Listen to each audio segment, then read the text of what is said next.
yo antes de empezar todo esto le tuve que decir, y es lo único que quizás me puede quebrar, a mi hija de 15 años, decirle, mira, quizás tengas que escuchar de tu padre las cosas que nunca te imaginaste que podían decir una persona. Me dijo, papá, yo te conozco, es terriblemente doloroso. No es fácil enfrentarla a ella para decirle todo lo que pasó y quería hablar con ella primero.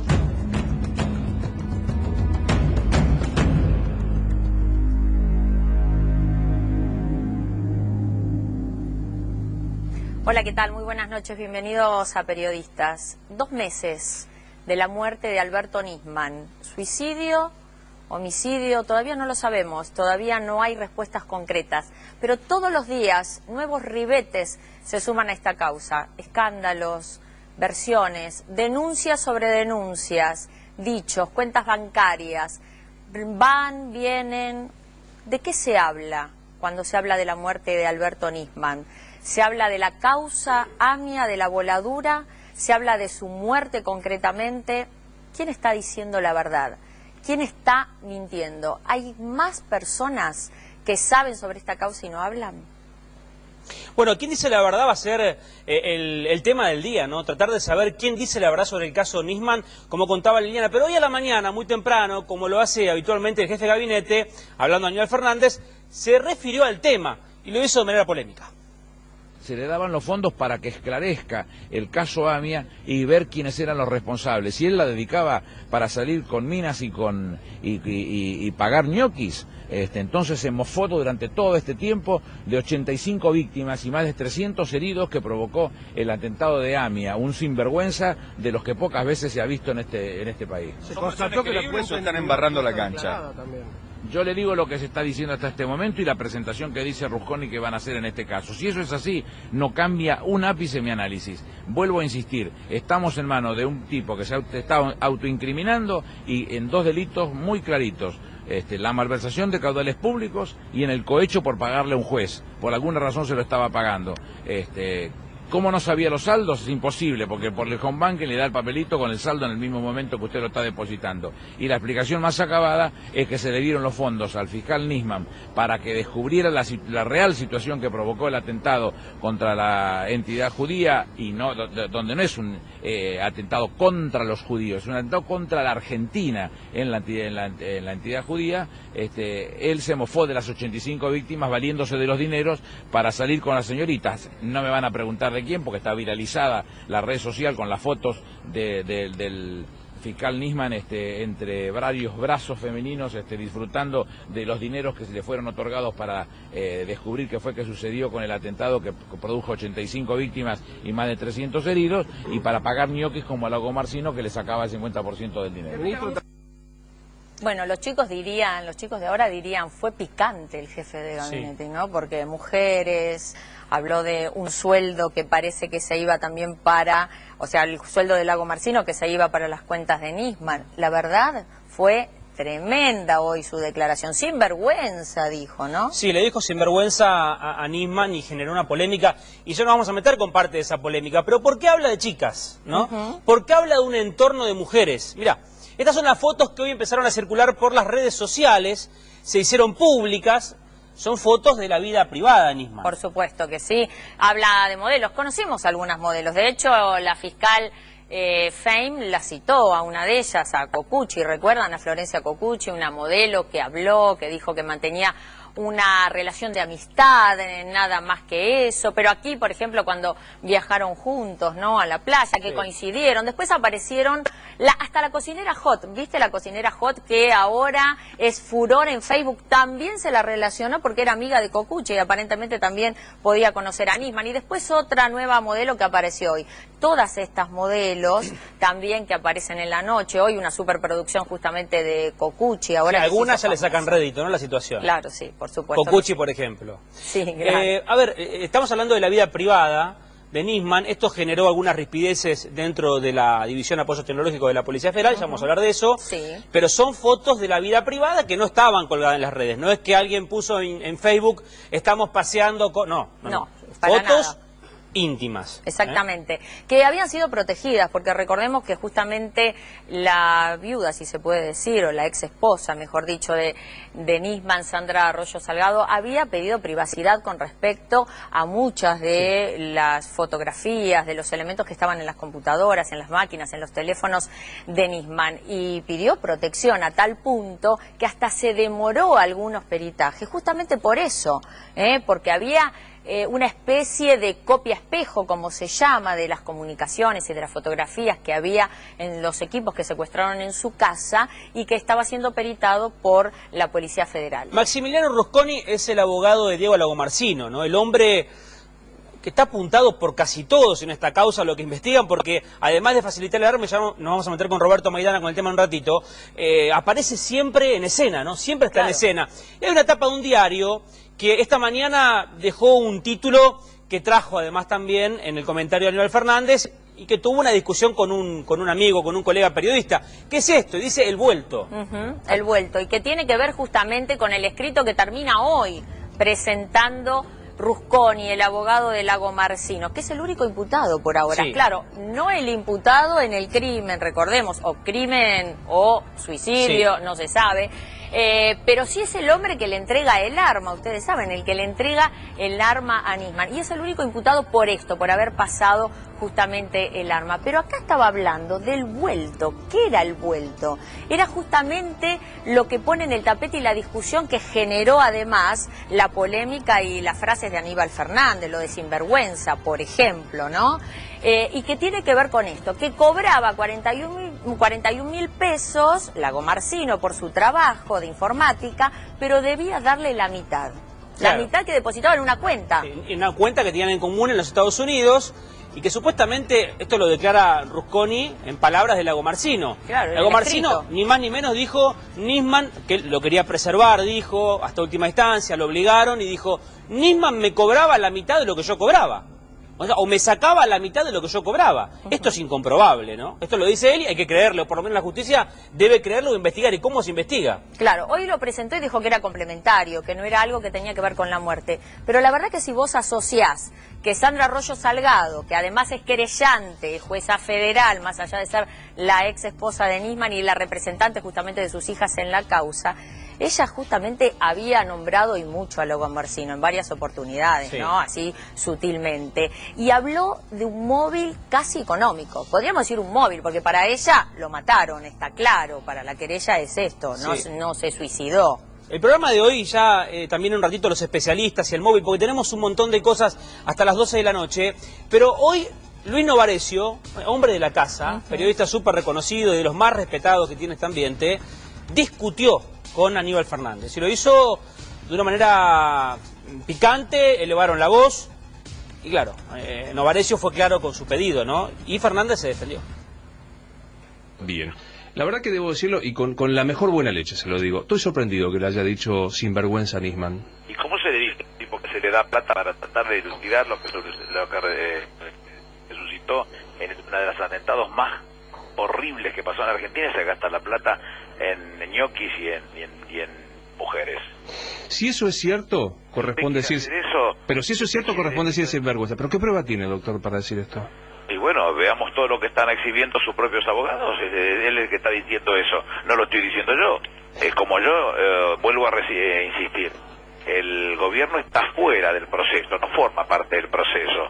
Lo que tiene el interés legítimo del gobierno es en exigir que lleguemos a la verdad jurídica objetiva, y por otra parte no formamos parte de la investigación, estamos desde la tribuna viendo lo que se dice y lo que se hace. El abogado de la parte, que es un abogado muy caro, que no sabemos ni quién lo paga, está sosteniendo lo que está sosteniendo. No tengo mucho más que agarrarme de sus propias palabras y llegar a la conclusión de la que acabo de llegar. Pero doctor, usted es un tipo inteligente, y es abogado.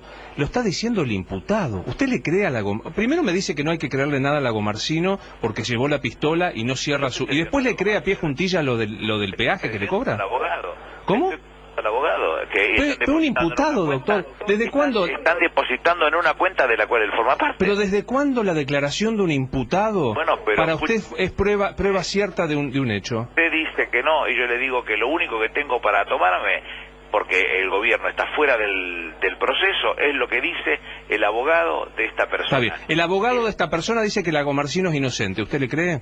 Yo estoy viendo lo que está diciendo. La cuenta existe, es en Merrill Lynch, la cuenta está a nombre de la madre de la hermana de Nisman. Nisman es apoderado y el personaje forma parte del tema. No tengo mucho más que darle vuelta. No, pero no, sí tiene que darle vuelta. Insisto con la pregunta. Lagomarsino dice que es inocente. ¿Le cree? No es otra cosa. No, es lo mismo, porque le creen una cosa y no le creen la otra. O sea, No, eso yo es le un creo disparate lo que jurídico creo, decir que es prueba que Lagomarsino dice. Mañana Lagomarsino dice que voló las Torres Gemelas y yo no le creo. No. Perdóneme, hay una cuenta en la cual él figura y depositaba todos los meses en esa cuenta, y en esa cuenta figura la madre y la hermana de Nisman. ¿Qué quiere que le diga? Bueno, que es bravo Luis Novarecio, Sí. es de los mejores periodistas preguntando, argumentando y fundamentando todo lo que habla, ¿no? Porque es un hombre muy claro, además de ser abogado. Y Aníbal Fernández es otra persona que sabe defenderse muy bien y habla muy bien Que también. no se calla, que no se calla tampoco. Rusconi dijo que era prestanombre Lagomarsino, así una especie, ¿no? de prestanombre, justamente porque la cuenta, dice él, de última, el apoderado era Nisman, y ojo, suma a la mamá y a la hermana de Nisman, Sí. que todavía tienen que declarar, hoy tenían que ir a declarar a la oficina de la Fiscalía, de la doctora Fein, pero no fueron porque presentaron parte de enfermos. Bueno, hay una segunda parte, una segunda parte de esta pelea, esta discusión entre Aníbal Fernández, el jefe de gabinete, y el periodista de la casa, Luis Novarecio. Está metiendo la pata jurídicamente, pero no puede dar... bajo ningún punto de vista. ¿Cómo Mire, le va a creer al abogado del imputado? Bueno, algo más simple. El imputado nunca trabajó. Cobraba 41.000 pesos, nunca trabajó. Es un ñoqui, recontra ñoqui grande, Sí. como un camión. ¿Qué quiere que le diga? Sí. ¿Que no lo sabe usted eso? Sí, pero es que ¿dónde está? entonces ¿Dónde de qué demuestra? me está Pero hablando? no, pero investiguémoslo judicialmente. Eso Usted es es jefe de malversación gabinete, de fondos. no es mi tía Eso es Catalina malversación como de para fondos decir que... públicos. Pero no, pero... Eso es malversación de fondos públicos. Le- No lo quiere entender, es malversación sí. de fondos públicos. ¿Por qué no lo denunció en su oportunidad, ministro? Yo no lo sabía. Se enteró con la muerte... Y hoy es público, claro que me interesó, yo no sabía ni que existía. Qué buena que era la Procuración de la Nación, que no se enteró durante años, durante 11 La años. Procuración de la Nación no me lo diga a mí. Yo Se me lo estoy diciendo al enteré jefe de gabinete. La misma noche, cuando nosotros nos enteramos de quién era el titular del arma. Esa noche me enteré. Ministro, usted le está creyendo al imputado y me dice que basta que Lagomarsino diga que le sacaban 21.000 pesos y le cree.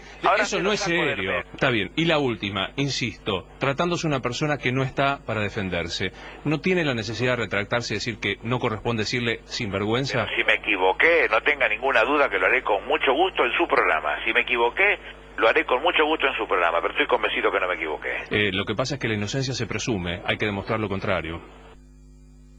Bueno, es contundente, ¿no? La discusión y la charla. Vamos rápidamente al móvil porque hay información de último momento. Pablo Rendich, muy buenas noches. ¿Dónde estás? Contanos. Carlos, buenas noches en la Jefatura de Policía, donde esta causa sigue con sumo vértigo entregando información y donde se realizó esta tarde, nos enteramos a última hora ya en la noche, que la jueza Fabiana Palmagini, quien en primer término, luego que se dieron a conocer públicamente esas fotos privadas de Alberto Nisman, decidió que la División de Apoyo Tecnológico de la Federal sea corrida de la investigación y la reemplazó por los peritos que forman parte de la Comisión de Cibercrimen de la Policía Metropolitana. Y fueron precisamente estos efectivos de la Metropolitana los que llegaron en un procedimiento tan rápido, porque todo ha sucedido dentro del mismo día.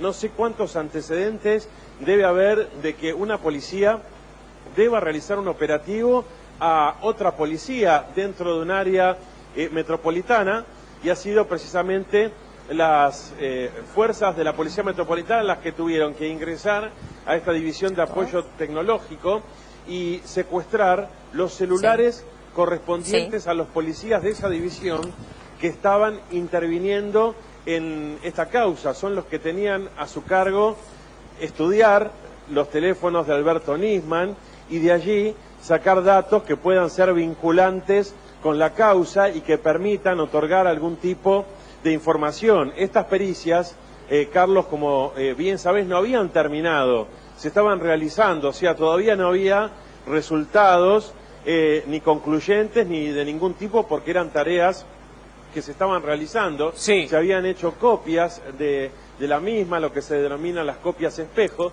y de repente, por causas misteriosas, salieron a la luz, se conocieron por las redes sociales y escandalizaron a todo el mundo. Bueno, alguien la está... jueza Palmadini... Sí. Sí, no, lo que quiero complementar, Pablo, es que alguien tiene en su poder imágenes que está repartiendo, y lo hicieron de forma anónima, primero en Twitter, en las redes sociales, con una cuenta que después desapareció, y así puede ser in eternum esto. O sea, ¿qué quiere decir? Que si alguien tiene material ya en su poder y quiere empezar a distribuirlo a cuenta gota, lo puede hacer. Mañana puede aparecer una cuenta, @XX, y sube fotos. Esto es terrible. La pregunta es de este último momento.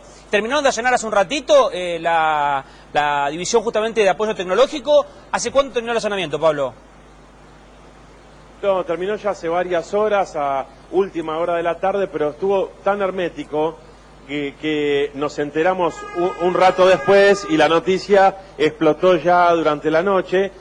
Cuando llegamos ya había culminado esta operación, que en realidad fue una operación muy sencilla y rápida, porque simplemente lo que hicieron fue cumplir con la orden de la jueza. Los efectivos supieron que ya tenían que entregar ese material, y lo que van a intentar determinar es si alguno de esos efectivos manipuló desde sus teléfonos particulares esas fotografías, si las tienen almacenadas en alguno de sus dispositivos. Es el uso frecuente y más popular que se le da a las fotografías. Hoy en día los teléfonos permiten la publicación en las redes sociales y la transmisión de datos de manera múltiple. Sí, más en un caso como este, ¿no? Van a estudiar esos teléfonos para ver si desde alguno de esos teléfonos, sí, alguno de esos peritos tenía almacenadas dentro de los álbumes de fotografías material, o si fue encontrada alguna copia al respecto. Sabemos que algún otro elemento más también fue secuestrado. Pablo, tuvimos información, fue extraoficial del Ministerio de Seguridad, que deslinda responsabilidades y dice que el origen de la filtración de esas imágenes tiene que venir por otro lado y no de efectivos de la fuerza. No te vayas porque ya volvemos, Lili, tenemos una mesa con muchos invitados. Sí, claro, y vamos a hablar de este tema en un ratito con todos nuestros invitados, pero ya lo vamos a ir presentando porque tenemos a varios de ellos. Hernana Alvaredo, especialista en investigación científica del delito, del doctor Daniel Navarro, médico forense, y también tenemos a la mesa de abogados, que nos van a explicar y mucho el tema del delito. La mano recién con dos temas para hablar. ¿Cuál era el delito y etcétera? El doctor Daniel Germanos, ex juez, Patricia Pestegui, abogada penalista, y el doctor José Vera, también abogado. A todos muchísimas gracias por estar, y ahora vamos a debatir este tema, que hay mucho para debatir hoy. Sí. A ver, el tema es saber quiénes quieren esta causa, ¿no? ¿Quiénes son cada una de las partes? ¿Quién dice la verdad? ¿Quién oculta? Bueno, para este quién es quién y saber quiénes son, Roberto Maidana. Roberto, buenas noches.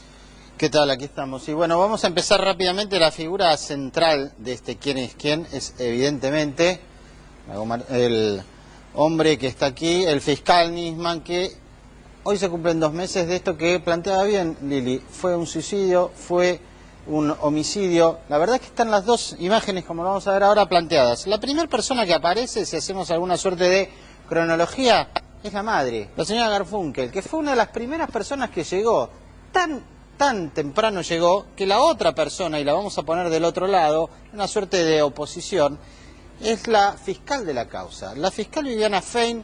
Ella llegó a hablar y comunicar y decirle a los periodistas que hay un par de horas, 3 horas, que ella no sabe lo que pasó, porque ella llegó más tarde y que no puede dar fe de lo que es lo que ocurrió adentro de la casa del departamento que ocupaba el fiscal Nisman cuando fue encontrado sin vida. La otra figura es quien hasta acá, me parece, ha venido mediando en la investigación.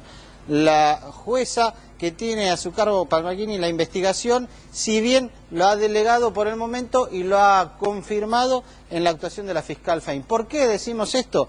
Porque intervino con manera muy activa otra jueza, pero en su papel de justamente la ex mujer del fiscal Nisman y defendiendo los intereses de las hijas en común. La jueza Arroyo Salgado hizo varias cosas. Por un lado, presentó un informe de peritos especiales en los cuales llegaron a una conclusión diametralmente opuesta de lo que se hablaba al principio. No se puede hablar de otra cosa que no sea un homicidio, incluso llegó a decir magnicidio cuando terminaba su conferencia de prensa. Y en el centro también hay que colocar a Lagomarsino. El único imputado en esta causa, que inicialmente, y después lo vamos a desarrollar, quedó imputado en la causa porque fue quien proveyó el arma con la cual también las pericias coinciden. Esto es una de las pocas coincidencias que hay, es el arma de donde partió la bala que le quitó la vida al fiscal Nisman. Bueno, vamos a hablar con los abogados, con la mesa de abogados, y ya nos metemos con los peritos, pero puntualmente Daniel Germanos. Daniel, vos marcabas algo cuando Aníbal Fernández hablaba de Lagomarsino. ¿Qué contabas puntualmente? No, solamente una apreciación de tipo jurídico. Si realmente ocurría esto con el dinero que se cobraba y se repartía entre Lagomarsino y el fiscal fallecido, no se trataría de lo técnico de una malversación, porque malversar fondos públicos significa que una partida asignada legalmente para algo se utiliza para otra función legal, pero no autorizada en el presupuesto. Cuando uno se apropia de eso, es un mero fraude al fisco, es una defraudación. Es decir, y como delito es un delito mayor. Pero de todas maneras, hablar de delito cuando el supuesto autor ha fallecido es inconducente porque se extingue la acción penal con la muerte. Inclusive creo que, más allá de lo conceptual, tiene poca importancia si esto ocurría o no ocurría. De esto estoy absolutamente convencido, como el tema de las chicas. Creo acá, si algún aspecto de Nisman interesa cuando estaba vivo, era su denuncia y de qué forma actuaba antes de esta denuncia. Por ejemplo, cómo actuó él cuando fue fiscal en el juicio que se anuló contra los policías bonaerenses, ¿no es cierto? Para ver si hay una continuidad de postura o si realmente su acción también había sido criticable. Sobre este punto, si quieren, después nos explayamos. Sí, de acuerdo con el juez Germanos, pero sin embargo quisiera hacer una salvedad. Hay muchos intereses, hay intereses políticos. La denuncia que Nisman tenía preparada contra el gobierno generó rispidez, mal humor, irritó, y eso tiene una reacción, una acción y una reacción. Por eso quizás vemos respuestas que son un poco exageradas y que son, yo diría que acabamos de ver un discurso falaz en donde se ataca a la persona que está muerto, como bien decía el doctor Germanos. Pero sin embargo, desde mi punto de vista y a mi juicio, hay circunstancias, si bien tenemos 4 consideraciones para ver que van por caminos separados y paralelos, pero bien podrían ser conexos. Una es la denuncia de Nisman, otra es la muerte de Nisman, que es la que nos interesa, le interesa a todo el país y la que nos tiene en vilo, porque a cada momento hay una irregularidad nueva o una situación... Sí, o aparecen nuevos personajes, nuevos elementos, como se decía en el comienzo, ¿no? Cada vez más ribetes se le va sumando. Exactamente, justamente. Por otro lado, la vida íntima de Nisman, que si bien está amparada por derechos de la intimidad y no tiene absolutamente nada que ver, podemos recordar lo que pasó con el juez Ollarvide. O sea, la vida privada y las acciones privadas de la gente que no ofendan a la moral ni a terceros, no tienen nada que ver ni le van a afectar en su desarrollo ni en su profesionalismo.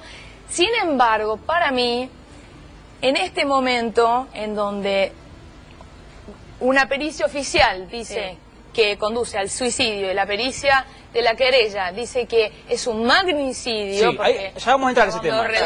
Y te vamos a preguntar, porque ya queremos hacer hincapié, queremos unas placas con eso, por eso te digo. No, yo lo que digo es que es muy importante analizar, no por una cuestión de indagar qué gustos sexuales, qué gustos de fiesta, qué gustos... eso es vida privada, ¿no? ¿Qué le interesa de la vida privada? La vida privada hace a tener idea o poder inferir o poder atar algún cabo en la investigación de la muerte, de una muerte dudosa. Yo quiero preguntarle... No para ventilarlo públicamente y para hacer un show como se pretende. Tiene una razón de ser, investigar y llamar a todos los personajes que tuvieron contacto con él. Porque a mí no me importa si salía con 14 mujeres o con 14 hombres. Lo que me importa es que si de esos personajes alguno pudo tener vinculación Sí, con el se está momento de la investigando. muerte. Claro. José, yo quiero preguntarte puntualmente sobre Lagomarsino, porque parece que va hablando a cuentagota, ¿no? Va, declara espontáneamente, cuenta todo, dice el abogado, y nos damos cuenta que no contó todo. Y vuelve a contar todo, supuestamente, cuando declara que tiene una cuenta en común, claro. Digamos, ¿esto no es un delito, esconder? Lagomarsino va acomodando las costillas de acuerdo a los golpes que va recibiendo. Se posiciona de acuerdo a la posibilidad que le va dando la revelación de la prueba durante el decurso de la investigación penal. Él cuenta con una ayuda extraordinaria, es como tener el referí bombero en un partido de fútbol, para que lo entienda la gente. Cuando él se presentó espontáneamente, con él diciendo yo le entregué el arma, y esta circunstancia daba un viso de cierta verosimilitud, de cierta verdad, de cierta realidad, la fiscal lo tenía que haber metido preso.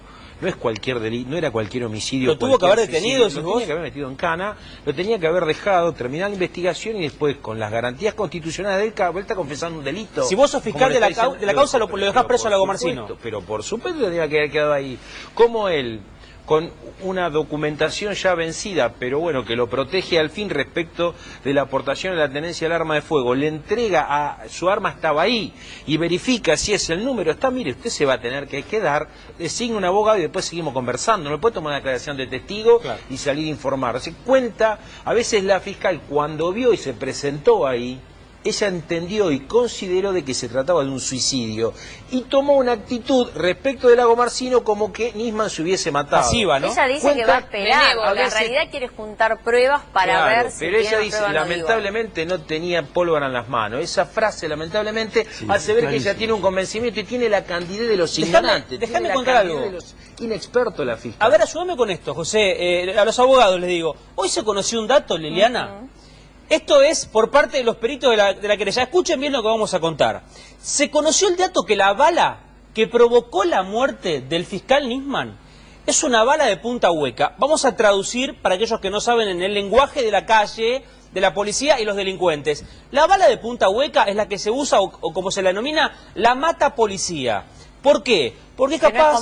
No es común. No, y es ilegal. Que no se puede adquirir y es ilegal. En una armería con la credencial de legítimo usuario. No es un detalle para pasar por alto. Se vende en el mercado negro, en el mercado informal. Sí, claro, es una mata policía porque lo que hace es... Bala de uso alevoso. Sí, es perforar el chaleco antibala como si fuera una hoja. Se abre y Ahora, si se conoce este dato, se comprueba, porque la bala está, ¿no? Estaba en la cabeza de Nisman, no había salido. Si se comprueba que es una bala de punta hueca, no sé, imagino que los peritos lo pueden hacer. ¿Y esta bala pertenecía a Lagomarsino o no? ¿Tenía una bala en su casa o varias, una o no tenía? ¿Una bala ilegal, la que usan los delincuentes? Sí, en primer lugar, si es de punta hueca y pegó contra la cabeza, ya desde el vamos, tiene que haber una deformación que no sé si vamos a poder establecer, si la pericia va a poder determinar que el proyectil que estaba adentro se corresponde con el cartucho, habría que, ya genera para el perito, ahí están los expertos en criminología que lo pueden explicar mejor, una imposibilidad mayor, porque se hace como un huevo frito la bala para que la gente lo entienda. Ahora, todas estas cuestiones, Lagomarsino ahora va a dar alguna explicación, porque va acomodando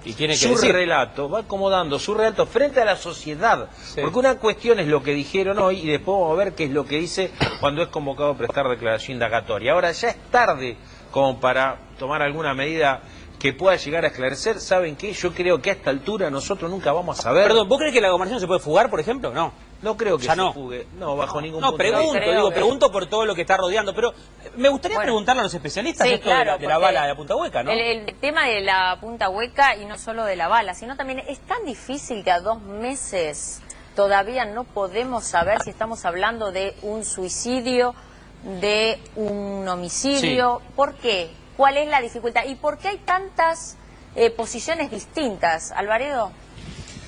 Bueno, buenas noches. Gracias por invitarme a estar acá y poder mínimamente expresar sobre las ciencias de investigación científica del delito. Con respecto al tema, es una competencia pura y específicamente de la balística, ¿no? El tema de lo que es la balística exterior, balística interior. Nosotros acá, yo me voy a referir con la objetividad de los hechos y del caso.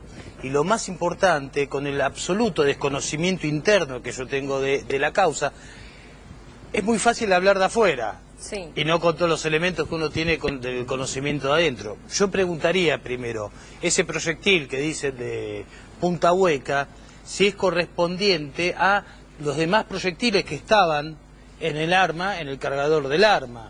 Después, bueno, vienen las pericias balísticas, viene toda la trayectoria interna, el daño de un calibre 22, eso se sabe, como todo va rebotando en el interior del cráneo y va destruyendo, ¿no?, todo lo que es la masa encefálica. Así que eso dejémoslo a los expertos que están en este punto. ¿Pero se puede conocer la bala de punta hueca si está en la cabeza o no todavía? Se puede, hay que ver qué deformación tuvo interna, ¿correcto? Claro. Hay muchos ¿Cuánto elementos. recorrido pudo haber tenido esa bala? No, y el recorrido, y puede ser, los rebotes, no te digo que son infinitos, son varios. Pierde energía cinética el proyectil una vez que ingresa y va rebotando en distintas partes interiores. Si fuera un calibre más grande, entra, perfora, ingresa y sale el proyectil, ¿correcto? Y ese tipo de trayectoria que hace, ¿puede ayudar a saber justamente si esto se trató de un suicidio, de un homicidio? Tiene mayor deformación el proyectil. A ver, Navarro, ahora le preguntamos a Navarro también, que es médico forense, ¿cómo ve la situación, Navarro, de la bala, esta bala que supuestamente dice los peritos de parte que es de punta hueca, ¿no? Una bala ilegal, completamente? Bueno, para eso hay que ser perito en balística, digamos. Yo soy médico psiquiatra, o sea que no podría opinar sobre una bala. De todas maneras, sí lo que puedo decir que un disparo de un arma calibre 22 es mortal. Digamos, por la característica de tenga la bala que tenga, ese disparo es mortal. Pero es mortal de manera automática porque, insisto con los peritos de la querella que hablan de agonía. De agonía, no de espasmo cadavérico, claro, o sea, no murió en el acto. Y de un disparo muy cercano, ¿no? Sí, Perdón, bueno, si esto suma no más de 1 centímetro. Que haya habido agonía no quiere decir que no sea mortal y tampoco quiere decir que sea un indicio de suicidio o un indicio de homicidio. Que haya habido agonía no nos dice nada. Claro. A ver, Lili, hay más datos, ¿no?, de las pericias. Sí, claro, porque tenemos resumidas las pericias, porque acá el debate es ¿no? También, además del suicidio y el homicidio. ¿Qué dice la querella y qué dice la parte oficial? Que de hecho ha sumado un nuevo perito oficial, la doctora Fein ha sumado para saber realmente y dirimir esta cuestión que va a terminar en una junta médica. Sí, esta es la pericia oficial, Elena. Bien, ¿qué dice esta pericia oficial? Disparo en la 100 como primer medida. No hubo terceras personas. No afirma tema de homicidio, no va directo al homicidio, deja abiertas las hipótesis. Y la data de muerte habla del día domingo. Domingo al mediodía, concretamente, es cuando se ubica, según los peritos que hicieron la primera autopsia, la muerte del doctor Nisman en su departamento de Lepar. Fíjate qué distinta es la pericia de la querella. Los peritos de parte de la querella. Mira, dice que el disparo es a 3 centímetros de la oreja. Sí. Puntualmente. Habla de magnicidio, habla de que arrastraron el cuerpo, o sea, que le dispararon, lo mataron y después corrieron el cuerpo, y que la data de muerte es el sábado. Y aquí apuntan a, entre comillas, digo, lo pongo yo entre comillas porque Lago Marcino estuvo el sábado. Claro. Entonces, ¿qué dice Arroyo Salgado cuando los peritos le dicen, mirá, Sandra, tenemos esto y esto y esto y esto? ¿No? Entonces Lago Marcino dice, no, yo el sábado me fui, tengo todo probado, tengo el papel de la autopista, las cámaras. ¿Por qué dice esto? Inclusive, hay algo que no tenemos preparado, pero lo cuento porque me viene a la memoria. ¿Se acuerdan del famoso tuit del domingo a la mañana de Lago Marcino? Diciendo, llueve en Pilar. Como que ya estaba en otro lugar, sí, no comentó más nada en todo el día. Esto no lo pone en la escena del crimen, ni mucho menos, o en el lugar del escenario de lo que pasó todo. Pero digo, de a poquito es como que tanto Arroyo Salgado como la fiscal van viendo situaciones, ¿no? Sí, pero qué cambiante, esa es la cuestión. Nosotros preguntábamos por qué es tan difícil encontrarse con una escena de crimen y tener tantas diferencias concretas. ¿Tendríamos que entonces remitirnos a otras pericias oficiales y decir que dudamos de todas? No se puede. No. Enrique Prueger, Lili, me parece ser determinante en esta historia. El perito que se suma ahora, justamente de parte oficial, diríamos que la doctora Fein lo llamó. Lo tenemos en línea. Lo tenemos en línea. Muy buenas noches. Prueger? ¿Qué tal? Buenas noches. ¿Cómo le va? Muy bien, usted. Cuéntenos, usted va a aportar una nueva pericia, creo que se llama pericia dinámica o algo por el estilo. ¿Por qué no nos explica un poco de qué se trata y si esto puede dirimir estas dos cuestiones? Mire, eso lo valorará la fiscal y la jueza oportunamente. Lo que ocurre es que, siendo un perito independiente, hemos hemos aplicado y hemos desarrollado, implementado una técnica en Argentina que se llama estudio de proyección de manchas de sangre y la biomecánica de los procesos deflagratorios. Y eso es lo que vamos a aplicar en el estudio de la escena del hecho. En sí, yo le voy a hablar genéricamente. La semana pasada terminamos llegó la sentencia en una cámara penal en la provincia de Salta, donde fui designado perito oficial, en la cual aplicamos esa técnica y logramos determinar que la víctima, en vez de un golpe, como se había determinado en la autopsia, que es muy difícil determinar si un garrotazo le pegan en el cráneo, supongamos a una víctima, cuántos golpes fueron realmente si le pegan en el mismo lugar. Y en este caso, por las proyecciones de mancha de sangre en el lugar, pudimos determinar que habían sido en total 3 golpes en un lugar determinado. Proeger, para que la gente entienda en su casa, está siendo claro, pero digo, para traducir aún más lo que está contando, ¿usted va a transmitirle a la fiscal después de su trabajo, que imagino es un trabajo científico y ya aprobado y aplicado, si Nisman murió arrodillado o se pegó un disparo, digamos, puntualmente es esto? Nosotros lo que hacemos es, al realizar un estudio trigonométrico del dibujo de las manchas de sangre, lo que nosotros podemos determinar es cuál fue la línea de trayectoria de esa gota, y si a esa le sumamos otras líneas de trayectoria donde se cruzan esas líneas, podemos determinar cuál fue el punto en el espacio donde se emitió esa gota, y al determinar el punto en el espacio podemos inferir, en cualquier caso, si la víctima estaba parada, arrodillada, sentada o en cualquier condición. ¿Pero se puede hacer eso no estando en la escena del crimen inmediatamente? Porque usted va a tener que trabajar sobre fotos, por ejemplo. No, el trabajo es complejo y tiene dos o tres etapas. Hay una etapa, obviamente, que va a ser con el control efectivo de las partes, en el cual realizamos un trabajo como trabajó la querella con las fotografías de la escena del hecho. Si las fotografías están bien y son adecuadas, vamos una sola vez a la escena, que es una vez realizados los cálculos en laboratorio de ese tipo de manchas de sangre que se encontraron, que a su vez se analiza víctima, prenda y lugar. Quiere decir que tengo que ir a ver, tenemos que estudiar las prendas, tenemos que estudiar la víctima y tenemos que estudiar el lugar. Proeger, lo último, ¿cuánto dura este trabajo? Y 2 semanas y media más o menos desde que empecemos. Sí, ¿y el resultado está instantáneamente después de esas 2 semanas? El resultado que nosotros vamos a determinar es una posición, para que tengan una idea, miren, les explico. Un proceso deflagratorio dura aproximadamente 150 milésimas. Si eso lo multiplicamos por 2, que tiene que ver por la acción la acción y la reacción de los procesos deflagratorios, son 300 milésimas. Significa de que si el cono de proyección, ya sea por donde se emitió la sangre que se proyectó en ese momento, está interrumpido por alguna segunda persona en el lugar, o una tercera persona, como se dice normalmente, claro. Es decir, ni Superman ni Batman pueden esquivar esa proyección a esa velocidad. Entonces podemos determinar inclusive si hubo o no otra persona en el lugar. Enrique Proeger, le agradecemos mucho su participación, el contacto y por estar a esta hora. Gracias, le mando un abrazo y estaremos en contacto, por supuesto, con más detalles. No, gracias a usted. Muchas gracias. Bueno, interesante la pericia, pero hay que esperarla. Alvaredo, ¿qué le parece este estudio? ¿Puede dar resultado? ¿Es algo que se utiliza? ¿Es algo novedoso? Esto me hace acordar al año que ocurrieron los hechos de Costecchi y Santillán, donde poca gente creía que expertos del Instituto Balseiro hicieron una pericia ecoacústica, ¿no? Soportado en imágenes. Soportado en imágenes de video, ellos pueden determinar el origen de un disparo. Ahora, esta disciplina que mencionó recién el perito es una disciplina, no es nueva, no es que ahora venimos a incorporar una nueva disciplina o tecnología. ¿Qué voy con esto? Yo celebro la incorporación de este tipo de tecnologías porque de estas y otras más tendrían que estar en la actualidad desarrolladas en la Argentina. Casuísticas no nos faltan para poder avanzar en la investigación científica del delito. Siempre estamos acotados a determinados tipos de pericias de rigor, de protocolos, en lo que es pericia, yo diría más que nada en cómo uno aborda la escena o el lugar del hecho. Si es un lugar del hecho, un lugar de hallazgo, el tema de lo que es la hemodinámica es espectacular, es el goteo, es el arrastre, es la proyección, es un montón de factores. Yo en esto, y voy a hablar con la objetividad como venía hablando, mira, hace 30 años yo que estoy en el tema de imagen forense, como fotógrafo, como analista de las imágenes, etcétera.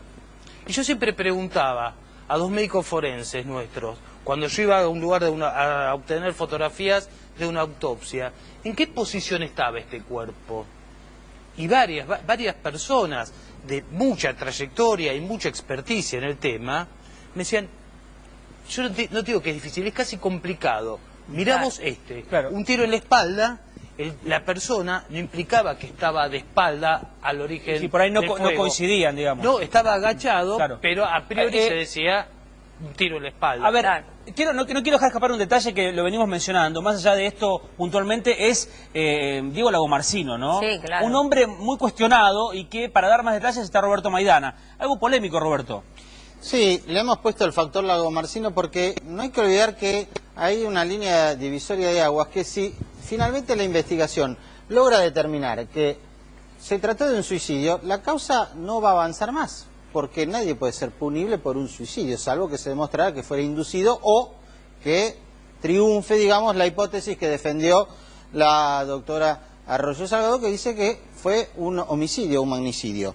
¿Por qué está el factor Lagomarsino? Porque hasta acá la causa es el único imputado. ¿Qué fue el primer elemento que lo comprometió? Que es lo que decía el doctor Vera. Alguien que es citado porque él declara, yo proveí el arma que efectivamente se utilizó, y en esto coinciden las dos pericias hasta ahora, el arma era de Lagomarsino y de esa arma salió efectivamente la bala que terminó con la vida del fiscal Nisman. Luego apareció que en las dos pericias, la que se hizo acá y la que se hizo en el interior de nuestro país, en Salta, no hay ADN, no hay registros y tampoco hay ADN en el arma, que uno entiende cómo si de Lagomarsino decimos, ¿no? Exactamente. ¿Cómo es en el arma? No apareció. Si él contó con lujo de detalles cómo fue el armado del arma que le tuvo que explicar, según él, a Nisman, de hecho, cómo funcionaba. Robert, como detalle, él la tenía desarmada en la casa. Exacto. El arma la tenía toda desarmada y él dice... La trajo en una funda verde, ¿te acordás? En un pañuelito de su esposa. Que no fue hallado. Un detalle. No. Un detalle. Que casi no andaba, es cierto, lo que dice Vera, la armó toda, Roberto, le puso las balas e inclusive le mostró cómo se disparaba, ¿no? Claro. Y así todo no aparece ADN de Lagomarsino en ningún lado, solamente había ADN de Nisman. Hasta él mismo se sorprendió de eso, ¿no? Sí. Dijo, no entiendo cómo no había. Exactamente. Sí, Robert. El otro tema que lo volvió a comprometer fue la data de muerte de la pericia aportada por la querella. Sí. Es decir, la data de muerte ubicó una diferencia en relación al primer informe en torno al día sábado, alrededor de las 8 de la noche, más o menos siempre hay una franja de 4 horas. Ese fue el dato que el propio Lagomarsino aportó. En ese momento, en esa franja horaria, le habría estado justamente entregando el arma al propio Sí, Nisman. ahí empiezan las rispideces con Sandra Arroyo Salgado, ¿no? Cuando dicen, mirá, para nosotros, hablo de los peritos de parte, la muerte es el sábado. Claro. La muerte es el sábado. Entonces, no creen en la del domingo al mediodía. El último que estuvo en la casa el sábado, supuestamente lo que en la causa hay, es Diego Lagomarsino. Claro, y él mismo lo dice. Sí, él dice que fue dos veces, que lo llamó por teléfono, que primero fue cerca de las 5 de la tarde, que después lo volvió a llamar porque insistía, cuando atiende el llamado, le dice que quiere un arma, que precisa un arma, porque tenía miedo, bueno, y todo lo que ya sabemos. Y el tema es que va a verlo al departamento, vuelve a su casa y después vuelve a traerle el arma. Ese es todo el trayecto que hace. En ese horario, en esa franja horaria, al que ubican es a Lagomarsino. Sí. Y hay más, ¿eh? A ver, Robert. El otro tema, vamos a poner en el medio, la relación personal, porque esto ha dado de todo, incluso para, creo yo, no sé si avasallar el ámbito íntimo del propio fiscal Nisman. La relación personal que dio para comentarios algunos exagerados, en los cuales nosotros no vamos a hacer, porque vincularon hasta una relación personal, hasta si juntos podían tener algún negocio pensando para el futuro, cosa que... Y ahora apareció la cuenta en las últimas horas. Y a horas, partir no lo de vamos a ahí, dejar pasar. la revelación del fin de semana, esta cuenta compartida, que abrió a lo que nosotros iniciábamos el programa, la situación de honorarios 50 y 50, es decir, de lo que cobraba en ese contrato que ya la nueva UFI-AMIA declaró que está permitido revisar y dar caída a servicios como el propio de Lagomarsino. Bueno, cobraba de la mitad, se lo tenía que dar justamente al fiscal Nisman. Esto dio polémica, como la escuchamos en el principio del programa, Novarecio con el propio jefe de gabinete. Roberto. Estos son los temas centrales que ponen el factor Lagomarsino, aún hoy, a 2 meses, el único imputado. A ver, digo, lo de los honorarios 50-50 que venimos charlando y que pones allí por último como dato es incomprobable, ¿no? Bueno, esta es la situación que se plantea. Vimos el debate más que acalorado entre Novarecio y el jefe de gabinete, que le planteaba lo que dice Lagomarsino, que habla a través de su abogado. Es creíble cuando aporta el arma, es creíble cuando se le entrega, cuando le enseña a utilizar, cuando habla de qué tipo de relación tenía, es creíble ahora cuando denuncia que justamente de lo que cobraba en esa relación que tenía por ser una suerte de asesor en cuestiones informáticas sobre la acción de la UFIAMIA, él la mitad se la tenía que dar. Es creíble ahora con esta cuenta compartida que efectivamente aporta la querella, la jueza Arroyo Salgado, y efectivamente también la defensa de Lagomarsino reconoce que existe. Claro. Bueno, habrá que ver los números, habrá que ver los números, los movimientos. Si hermanos quería acotar algo, acotar con respecto al tema del arma. 2 cositas. Con relación al tema de estos honorarios, por llamarlos de alguna manera, la muerte del fiscal Nisman extingue la acción penal respecto de él. Pero si este hecho delictivo compromete a otras personas, por ejemplo a Lagomarsino, la causa, porque sería partícipe, perfectamente puede ser investigado e inclusive condenado por esta coautoría en la defraudación, aunque una de las partes, más allá de si participó o no, no puede ser investigado simplemente porque ha fallecido. Pero sí Lagomarsino está diciendo. Claro, sí Lagomarsino. Sí, Lagomarsino. Sí, Lagomarsino. Claro. Lo que es llamativo, es que un colega haga esta suerte de confesión, porque completamente la confesión de un delito. Pero hay un abogado en el medio, hay un abogado en el medio que lo habrá asesorado. No es cualquier abogado tampoco. No, pero digamos que es llamativo, no es común que la confesión la haga el abogado. Que se autoincrimine, inclusive acá se está autoincriminando. Muchas personas van y dicen la verdad y confiesan. Muchas veces el imputado imagina, y con bastante razonabilidad, que admitir los hechos de la acusación disminuye la pena, es como una suerte. Pero doctor, un arrepentido. Doctor, no lo confesó, lo obligaron a confesar esto, porque ya declaró 2 veces en la causa y esto no se le ocurrió nunca, no se le pasó nunca por la cabeza contarlo. Justamente nosotros los abogados entendemos que es una clara estrategia, como lo dijo el doctor Vera, se va acomodando en forma permanente el discurso y lo que tiene que decir. Y lo más llamativo de todo esto es que dio aviso públicamente a los medios, el abogado de Lagomarsino, diciendo que tenía para decir muchas cosas sobre un comportamiento que iba a dañar la imagen la imagen de Nisman. Entonces, cuando uno avisa, ese dar aviso, a mí por lo menos, a mi juicio, me da a sospechar que está dándole un mensaje a otro, a un otro, para decirle, Arroyo Salgado, el mensaje para Sandra Arroyo Salgado. Lo que vas a hacer porque yo tengo información. Y por otro lado, también, como hablaban ustedes del único imputado, que no hay ADN y demás, él se presentó porque le convenía presentarse para ir y decir todo eso, porque había coartada, hasta que aparecen los peritos de la querella a decir que el horario de la data de la muerte es diferente, la coartada era perfecta. Entonces hay muchas circunstancias que parecen confusas y no son tan confusas. José, por ahí te pongo en un brete, ya te dijo Daniel, un segundo a José, pero algo que te pido es algo que no puedes responderme rápidamente, pero si en tu olfato, tu experiencia, todos tus años como abogado, si tenés que ver para dónde rumbea el asesinato de Nisman o el suicidio de Nisman, ¿para dónde vas? A mí no me impresiona como suicidio, pero hay muchas cosas que realmente me convencen de que no lo es. Él es abogado, como yo soy abogado, él era abogado, yo tengo 2 hijos abogados. Y él seguramente las hijas, siendo sus hijas y sus papás abogados, muy probable que alguno continúe la carrera. Yo sé que si en alguna situación que me involucre, mis hijos van a ir a ver el expediente. De la forma que era él, que esté desnudo, que no haya dejado una carta explicando ni siquiera a su mejor amigo o a sus familiares, que haga un llamado. Yo con las décadas que tengo en esto he visto muchos suicidios, no pocos, y así no son las cuestiones. Y además, cuando empieza a surgir la figura de Lagomarsino y se generan aún más interrogantes y cada vez que se va moviendo la causa, y además en todo esto hay un gran problema que es la lucha de intereses. Yo creo que esa cuenta creo que era algo así como Nisman Lujurioso. Sí, Le podrán poner 800 nombres a la CIDE, pero son las mismas mañas de siempre. Abren la cuenta, tiran la foto, si viral, levantan la cuenta. La cuenta en el exterior probablemente lo sabían el mismo día que se suicidó, si no lo sabían antes. ¿Está? Porque hoy el acceso que tiene cualquiera de los organismos de inteligencia a ese tipo de información en el acto ya se podía saber. Pero hablamos de crimen o suicidio, sí, Liliana. Claro, y tenemos que pensar en la personalidad. Doctor Navarro, ¿daba la personalidad de Nisman para pensar que esto se trató de un suicidio? Bueno, es una buena pregunta, precisamente la fiscal pidió para eso una autopsia psicológica. Y me parece que una persona sometida a intensas presiones, como el que estaba sometido el fiscal, ¿cuál es el mayor desafío de un fiscal?